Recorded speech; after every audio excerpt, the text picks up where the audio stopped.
Is 007 First Light a deep spy game, a cinematic action game, or something in between?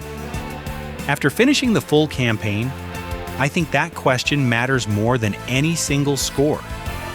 If you judge this only as the next Hitman, its mission spaces can feel narrow.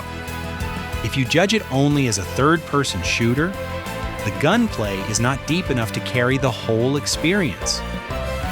And if you treat it like an interactive Bond film, you miss the systems that make its best moments feel earned rather than merely staged. My answer is that 007 First Light is a strong, playable Bond fantasy with selective depth. It is deepest when you are observing a room, investigating a clue, waiting for a stealth opening, turning an ordinary object into an advantage, or improvising after a clean plan goes loud.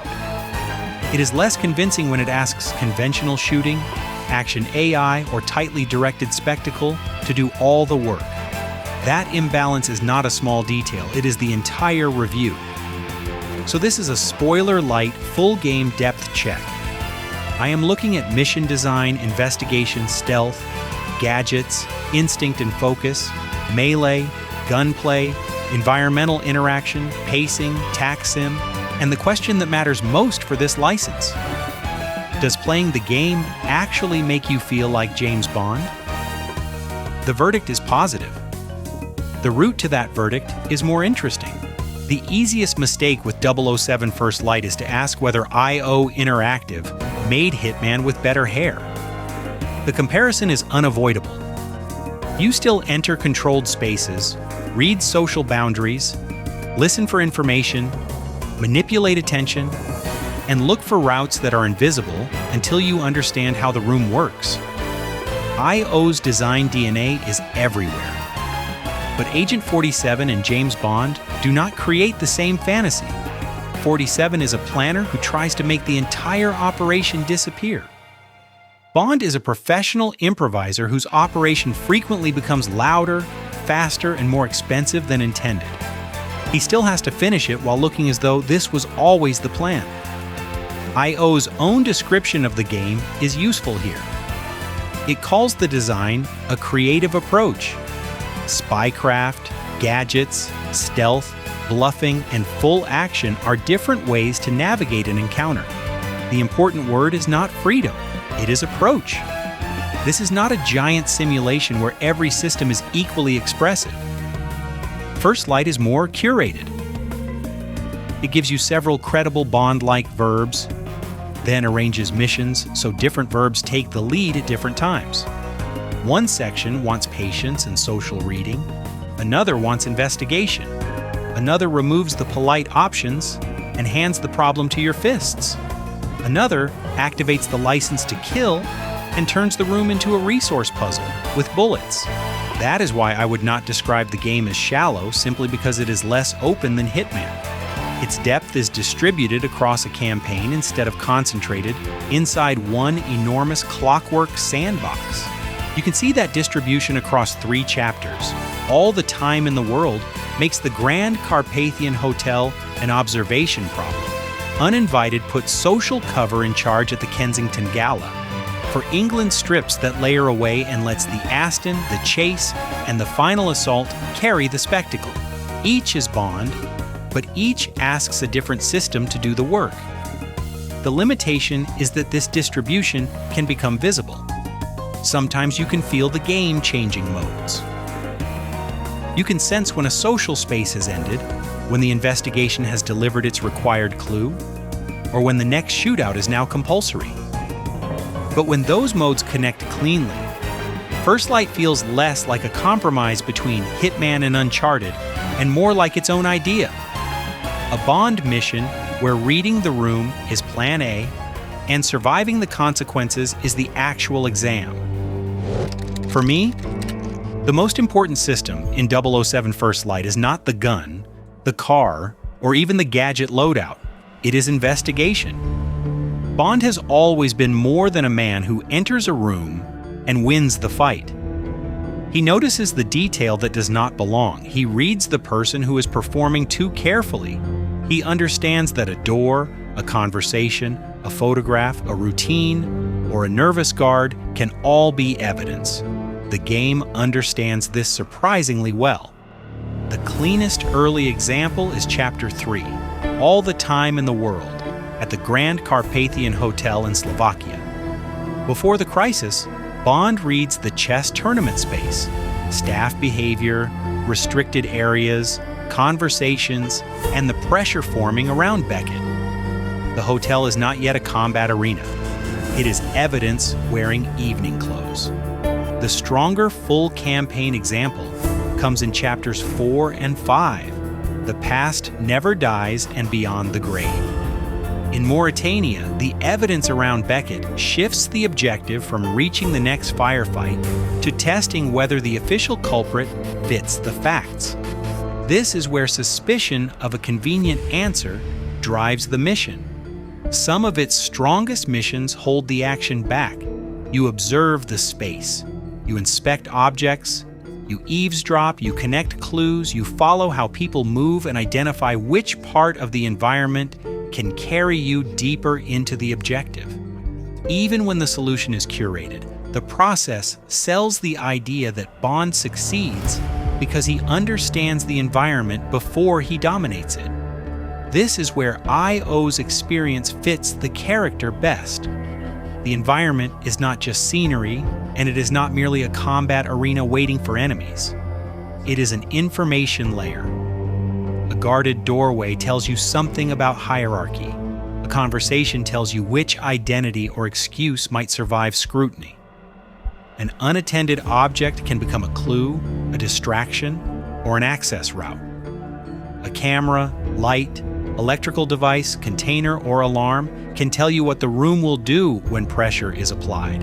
The game rarely asks you to solve a truly open detective mystery. I would not oversell it as deduction on the level of a dedicated investigation game. Most of the critical path is still authored, and the interface helps keep you from losing the thread. But the authored path is often staged intelligently. It creates the rhythm of detective work. Notice, test, connect, proceed. That rhythm is vital because it changes how the later action feels. A shootout has more meaning when you first understood what the room was for. A stealth route feels more satisfying when it came from observation rather than from a bright vent conveniently placed at eye level. A gadget feels clever when it answers a problem you identified yourself. This is also where the game quietly avoids a common Bond trap. It does not rely only on iconography. You can put M, Q, Moneypenny, a watch, and an Aston Martin into any game. Those are references. Investigation is character. When First Light asks me to slow down, read the space, join the dots, and make the next move with purpose, that is when I feel closest to the Bond the game is trying to build. Resourceful, observant, confident, and dangerous only after he understands why danger is necessary. There are pacing costs. Some clue or locked door sequences can interrupt the momentum, and a second playthrough may expose how prescribed a solution really is. But I would still rather have those quieter sections than a Bond game that uses espionage as a loading screen between gunfights. The investigation layer is not the biggest system in First Light. It is the system that gives every other one a reason to be there. Stealth is the game's other major strength, especially if you play it with the patience the spaces are asking for. Chapter 6. Uninvited is the clearest showcase. At the Kensington Gala, the useful route is not simply the nearest piece of cover, it is the route that preserves Bond's cover while he reads guests, staff, access boundaries, and conversations. A suspicious glance matters because the space is social before it is hostile. That makes the later cover pressure feel like a change in the mission, not merely an enemy meter filling up. You read patrols, stay behind cover, activate distractions, use gadgets to move or disable guards, and wait for social or physical gaps to appear. The good stealth sections reward environmental awareness more than mechanical speed.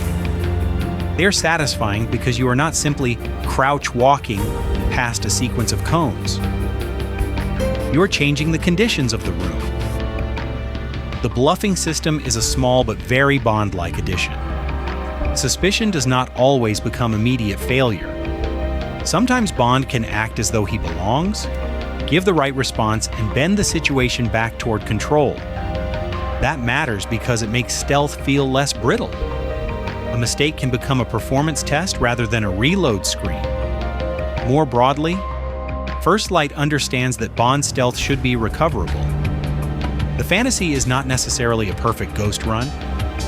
The fantasy is competence under pressure. If your cover breaks, the most interesting response is not always to restart. It can be to bluff, relocate, use a distraction, disable one guard quickly, or accept that the mission has changed shape. This is where the transition from stealth to action can feel excellent. You begin in control, lose one piece of the plan, and then improvise through the consequence. The game is at its best when the failure state bends instead of snapping. There is a weakness, and it is important. Enemy awareness is inconsistent.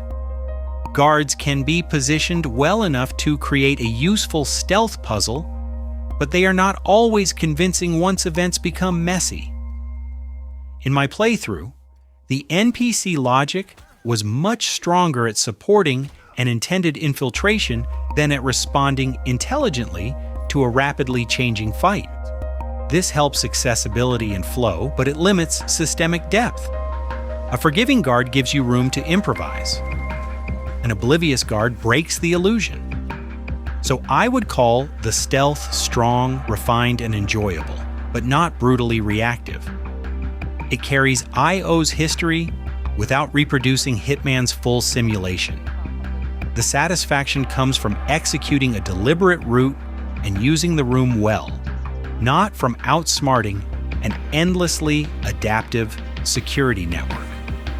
If you skip stealth whenever the game gives you another option, you will still finish the campaign, but you will miss some of its best design. First Light is much richer when you let the room become a puzzle before you let it become a crime scene. The gadgets work because most of them are tools before they are references. Chapter 1, The Needle's Eye, gives the first clean demonstration on Malta. The training spaces introduce gadgets and environmental problem solving as part of MI6 discipline. Scan before acting, identify the device or route, and use the tool that changes the room with the least noise. Later chapters make those same verbs less instructional, but Malta establishes the rule that a gadget is valuable only when it improves a decision. The Q lens and Q watch help expose useful information and hackable devices. Other equipment can create distractions, block visibility, quietly move a guard, stun a threat, or turn part of the environment into an opening. The names and forms are pure Bond, but the important question is whether they change a decision. Usually they do.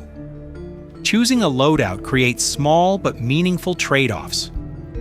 You can enter a mission grateful for the gadget you brought, and immediately see two situations where the gadget you left behind would have been more elegant. That is good design. It keeps the tools situational instead of letting one obvious answer flatten every encounter. Instinct and focus complete that loop.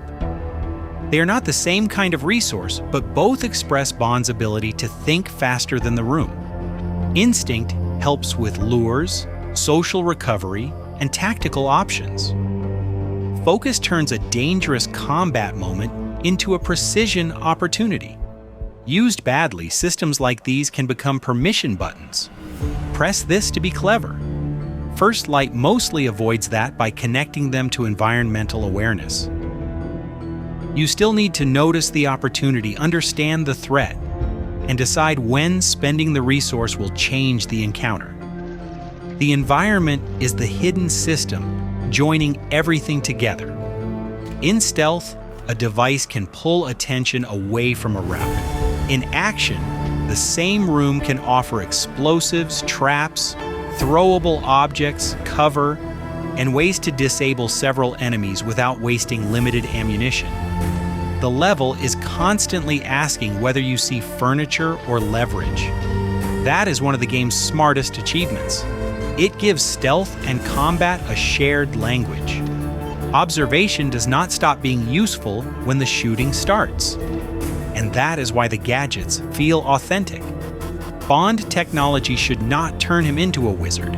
It should turn preparation and perception into an unfair advantage. First Light's best tools do exactly that. Now we get to the loud part, and the first thing I need to say is simple. Hand-to-hand combat is excellent. Chapter 7. Nightfall. Around Web Industries is a useful stress test because polite investigation gives way to close-range pressure. When armed enemies compress the space, parries, dodges, heavy strikes, thrown objects, and fast weapon disarms stop looking like optional flourishes. They become the practical way to survive without pretending Bond is carrying a small ammunition depot. It has enough complexity to demand attention without becoming a fighting game inside the campaign. You can parry, dodge, throw objects, use fast combinations, commit to heavier strikes, rush an armed enemy, and drive opponents into the environment. Tougher story encounters force you to use that vocabulary rather than surviving through random punches. The danger also feels credible. In my experience, 3 or 4 clean hits in sequence could put the fight beyond recovery. That makes timing matter. You cannot casually absorb a full combination while deciding which animation you would like to see next. The best melee encounters create a very specific Bond rhythm. Stop the first attack, redirect the second threat, use the nearest object, finish one enemy, and move before the person with the gun remembers he has the more efficient argument. It is stylish, but the style comes from responsiveness. The cufflink adjustment afterward is merely the receipt. Gunplay is more complicated. Chapter 10. For England makes the limitation visible during the M16 assault. It resembles a conventional shooter sequence, but playing it that way exposes the magazine economy quickly. The better rhythm is to take a weapon, use its immediate value, trigger the room, close distance, and swap again. Taken on its own, I would call it medium to above average. The weapons feel competent, focus makes precision shots satisfying, and destructible elements can make a firefight look spectacular. But the shooting model itself is not the deepest part of the game. The depth comes from scarcity and movement. Weapons do not carry generous reserves. If you approach every encounter as a cover shooter built around endless headshots, you will run dry. The game wants you to take a weapon from a defeated enemy, fire what it has, change position, use an explosive or environmental hazard, swap again, and sometimes throw the empty weapon into somebody's face because Bond believes strongly in recycling. That changes the purpose of ammunition. Bullets are not only damage. They are a limited way to unlock a larger chain reaction. If several enemies are grouped near something volatile, one shot can do more work than a full magazine used without awareness. If someone is rushing you, melee may be the more efficient answer. If a dangerous target is exposed for a second, focus can convert that second into a disarm or a clean takedown. This is the core of First Light's action design. Use fewer bullets to create more disorder. The system is at its best when melee, gunplay, gadgets, and the environment are all active at once. Then the fight feels improvised. You are not repeating one dominant technique. You are reading a collapsing situation and staying ahead of it. The action AI prevents this from reaching its full potential. Once combat is fully active, enemies can apply pressure and sometimes flank. but their broader awareness and decision-making are uneven. They are dangerous in numbers and in the chaos they create, not because each opponent behaves like a tactical genius. That distinction matters. The combat is often exciting, but excitement and depth are not identical. TAC-Sim gives the mechanics a better challenge environment.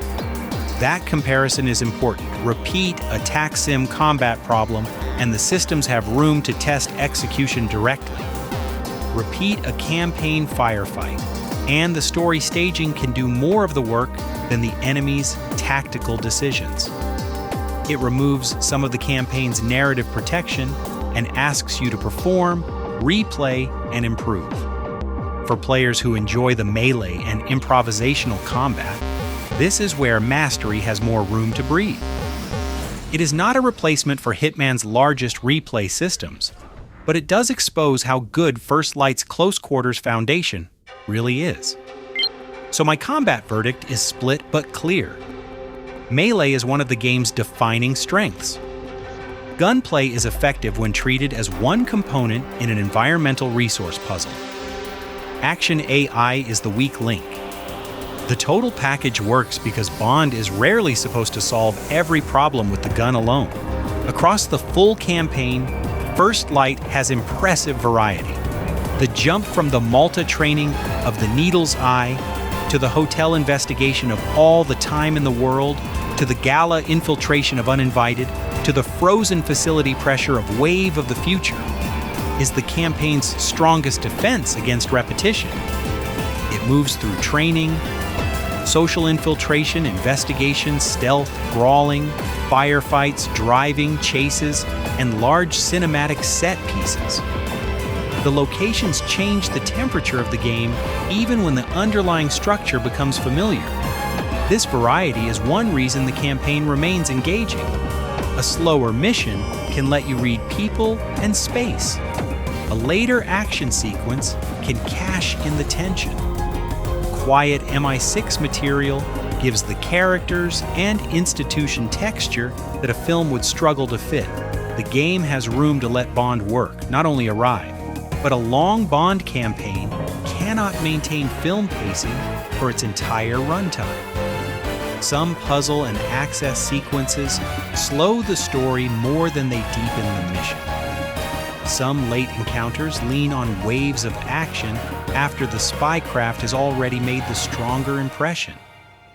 And when the game funnels you into a set piece, the freedom it established elsewhere can temporarily disappear. Driving is the clearest example. And for England, the weaponized Aston, tunnel pressure, and reservoir chase deliver the exact escalation a Bond finale needs. They are also tightly authored.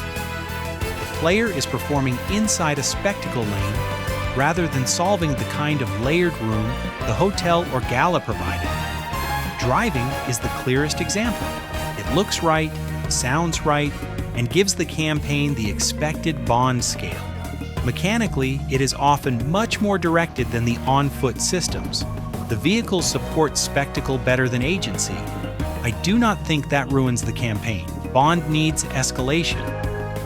The mistake would be to confuse every cinematic escalation with mechanical depth. The car chase can be thrilling because it is a car chase. It does not also need to be a simulation. There is a technical footnote as well. I/O's June 15th update, version 1.0.5, addressed crashes, progression blockers, gadget delays, memory issues, and other problems. That is worth acknowledging, because the launch period experience and the current build are not necessarily identical. My verdict here is about the design I completed, not a universal performance benchmark for every platform and patch state. The campaign's pacing is uneven, but its variety is real. The strongest sections are the ones that let spycraft generate the action, rather than using action to interrupt the spycraft. First Light works best when all of its layers point toward one idea. Bond is competent because he is resourceful under pressure. The ideal sequence begins with observation. All the time in the world gives us the hotel version. Read the event before the crisis. Uninvited gives us the social version. Keep the cover credible while the room tests it. Nightfall gives us the recovery version. Once the quiet plan is gone, combine the room, melee, weapons, and movement. You identify the objective, the social boundary, the guard pattern, or the clue. Then you choose a route or a gadget. The plan works until one piece changes. Suspicion rises. Someone moves at the wrong time. A quiet solution becomes physical. You recover through a bluff, a fast takedown, an environmental trigger, or a weapon swap. Then Bond straightens the coat, offers a dry line, and moves on as though the room simply needed correction. That sequence is the playable Bond fantasy. It is also why the small gestures matter. The cufflinks, the coat, the economy of movement, the one-liners, and the coolness after violence do not create the character by themselves. They complete a mechanical argument the player has already performed. IO has adapted its Hitman roots intelligently here. It preserves observation, social space, and environmental problem-solving, but replaces the detached assassin with a younger, more expressive agent who can talk, bluff, brawl, and survive a plan collapsing in public. The result feels true to Bond without becoming a museum of references. M, Q, Moneypenny, the gadgets, the cars, and the globe-trotting locations help.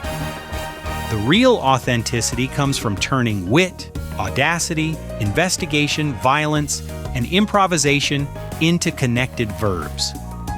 Fans will recognize the iconography. Players will feel the character when the systems line up. The weaknesses are easiest to understand when we ask where the Bond fantasy stops being playable depth and becomes presentation. First, mission freedom is curated. Revisit the Grand Carpathian Hotel after you know the critical route, and the authored clue chain is easier to see.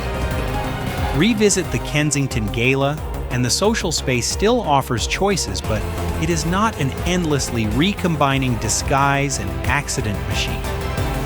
The game often gives you several approaches, but it rarely gives you Hitman's scale of social simulation, disguises, accidents, and long-form systemic experimentation. You are choosing within a designed Bond scenario, not inventing an entirely new one. Second, action AI is inconsistent. The late web industries and MI6 assault beats make this especially visible. Enemies can create threat through numbers, position, and damage, yet individual reactions to nearby chaos do not always match the intelligence the presentation implies. Enemies can create pressure, but the game does not always sell their awareness of nearby chaos. That makes stealth more forgiving and combat more approachable. But it can make the world feel staged when a guard fails to understand what is happening only a short distance away. Third, gunplay needs the surrounding systems. Remove scarce ammunition, environmental hazards, focus, rapid weapon swaps, and melee transitions, and the shooting is merely solid. The action becomes distinctive through combination, not through firearm depth alone. Fourth, the campaign sometimes explains or extends material beyond its ideal length. The Needle's Eye needs Malta to teach MI6 discipline and introduce the tool set, but the training material can feel extended once those lessons are understood. The later run from Nightfall through For England supplies the required escalation, but repeated combat pressure can flatten the quieter investigative texture that made Slovakia and Mauritania memorable. Investigation can become prescribed progression. Training can feel long. Late action can repeat the same emotional note. A 20-hour spy story cannot preserve the compression of a 2-hour Bond film, and First Light does not always replace that lost compression with deeper choice. Finally, spectacle is often linear. The Aston-led finale in For England is polished and exciting, but it offers less room for authored improvisation than the Hotel, Gala, or evidence-led chapters. It is polished and frequently exciting, but the best interactive depth lives in the spaces before or between the set pieces. None of these weaknesses make the game bad. They define its ceiling. This is not a pure, immersive sim. It is not Hitman World of Assassination with a new license. It is not the deepest shooter in its category. It is a story-driven stealth action game that becomes genuinely deep in selected moments, especially when investigation, environment, gadgets, stealth, and close combat overlap. That is a narrower claim than everything is deep. It is also a more useful one. So, who is 007 First Light for? If you are a Bond fan, this is an easy recommendation. The game understands that Bond is not only a gun, a car, a suit, or a collection of familiar names. He is observation, nerve, wit, violence, and recovery.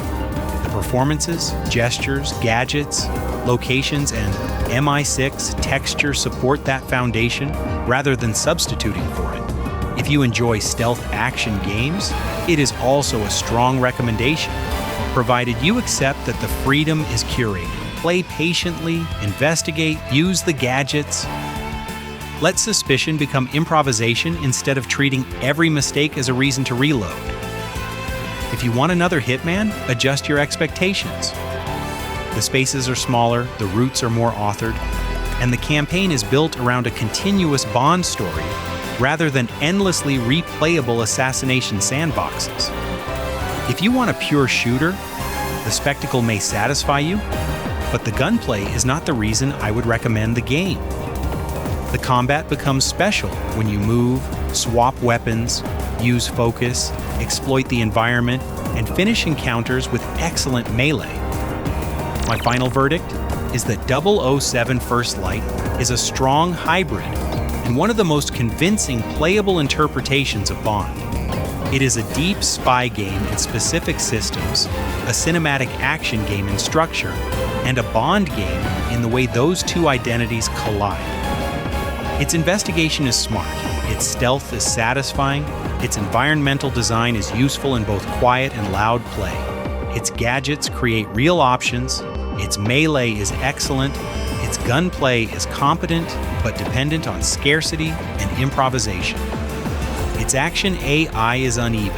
Its most cinematic moments are often less mechanically expressive than the rooms that lead into them. The game does not give every system equal depth. It gives the right systems enough depth to make the fantasy work. And for a first mission, that is a very strong result. Which part of 007 First Light made you feel most like Bond? The investigation, the stealth, the gadgets, the melee, or the moment the whole plan went loud? Tell me in the comments and subscribe for the next case file.